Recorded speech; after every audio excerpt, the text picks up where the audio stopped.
So today, I went to a memorial service.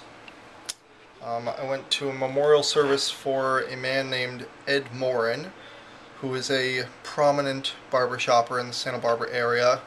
Um, my dad knew him for a long time, and I've been introduced to him several times.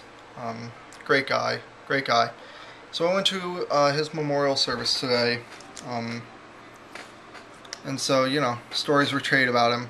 But it got me thinking, how, if you go to a funeral or if somebody dies, you start thinking about death yourself, which is a very morose subject to think about, but, people do it. So, it got me thinking about, I know it's like a downer of a subject to talk about, but, like what would I want for my funeral? At least at this point in my life. Who knows how I'm going to feel in 50, 60 years or something like that, but, what would I want for my funeral? Definitely wouldn't want it in a church. That would be really odd considering that I'm not a religious person.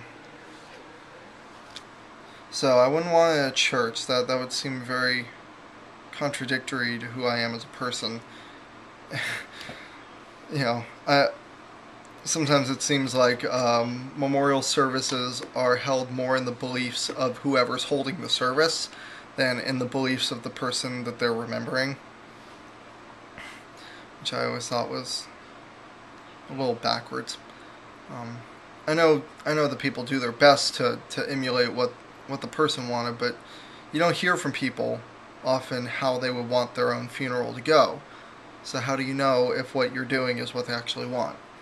But anyway, yeah, I wouldn't want it in a church, and I wouldn't want it to be super sad. I mean, I understand, you lose a loved one, you feel sad, so that's unavoidable. But for the most part, I like the idea of happy memories more than sad ones.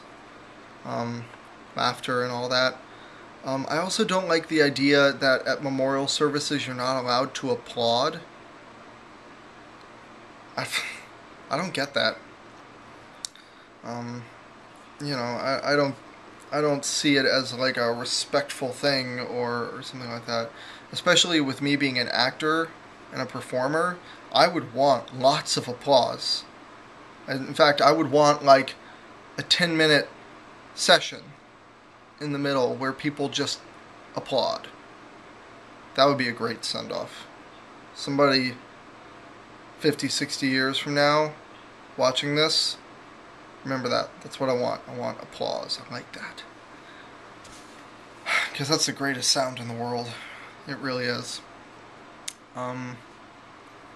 Yeah. It's a weird thing to think about. Like,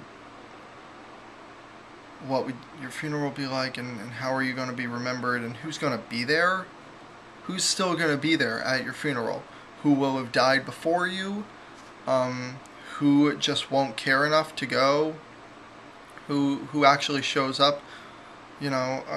Who's too far away to come, and who is far away but still finds a way to come? It's yeah, who knows what the future holds. But that's what I was thinking about today. At least that was the more serious stuff that I thought about. So now, on a lighter subject, just so you guys don't feel super depressed and are thinking about, sad things for the rest of the evening or the rest of the day, whenever you're watching this. I got a package today. I got a package from the post office. I entered a Harry Potter contest a little while ago, and I won. And so they sent me as a prize, I got a Gryffindor scarf, like the ones that they use in the movies. At least that's what they told me, is that this is the same style that they use in the movies. And I got a hand-carved wand from Alavan's Wand Makers, which is like an online place that makes brooms for Quidditch and makes these wands. Um, Alavance has this one wand on their website that's like $200, but it's a universal remote control. So you tell your friends you have a magic wand, and they're like, oh yeah, okay, yeah, right. And then you flick your wand and it changes the channel. And you're just like, yeah, what up? it's so unnecessary, but so awesome. I guess a lot of stuff from Alavance is unnecessary. I mean, they make wands. But even, whatever. But yeah, so that was a nice little thing to brighten my day. Okay. I'm gonna go watch more Breaking Bad. Oh, found out two exciting things happened to groups I used to be associated with.